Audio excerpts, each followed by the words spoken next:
वबरकातुहू। सदर मुहतरम असातिज़ा इकराम, मेहमान खुसूसी और मेरे अजीज साथियों, आप सबको दिल की गहराइयों से यौम आज़ादी की मुबारकबाद पेश करती हूँ। मैं अपनी तकरीर चंद शेर से शुरू करती हूँ।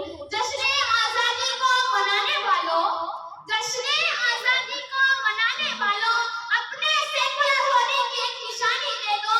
फूल गांधी की समाधि पर चढ़ाने वालों, फूल गांधी की समाधि पर चढ़ाने वालों, तुम टीपू सुल्तान को भी सलामी दे दो। हिंदुस्तान में बहुत से मज़ाहिब के लोग रहते हैं, सब अपने मजहब के मुताबिक त्योहार मनाते हैं, लेकिन कुछ त्योहार है जिनको हर मजहब और फिरके के लोग मनाते हैं, उन्हें हम कौमी त्योहार कहते हैं। यौम आज़ादी हमारे मुल्क का अहम कौमी त्योहार है। अपने असलाफ के औसाफ न जाने देंगे, हम मुसलमान हैं, ईमान न जाने देंगे। ए वतन हमें अपना समझकर पुकार तू जरा, ए वतन हमें अपना समझकर पुकार तू जरा, जान दे देंगे पर तेरी शान न जाने देंगे। आज हम हमारे हिंदुस्तान का झंडा यौम आज़ादी बनाने के लिए जमा हुए हैं।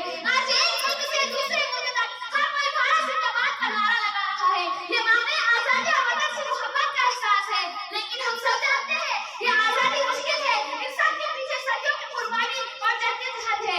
जिस सरजमीन पर हम सांस लेते हैं वो हमारे अजीम इंसानों की कुर्बानियों की वजह से है, जिनकी क़यादत में मुशाबिह शख्सियत थी, जिनमें गांधी जी, जवाहरलाल नेहरू, मौलाना अबुल कलाम आजाद, मौलाना हसन रुहानी, सुभाष चंद्र बोस अहम है।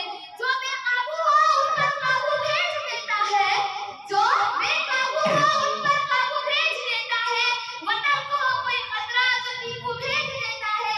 न घबराओ अंधेरों से अंधेरी रात का मालिक, न घबराओ अंधेरों से अंधेरी रात का मालिक, मुसाफिर हौसला रखे तो जुगनू भेज देता है।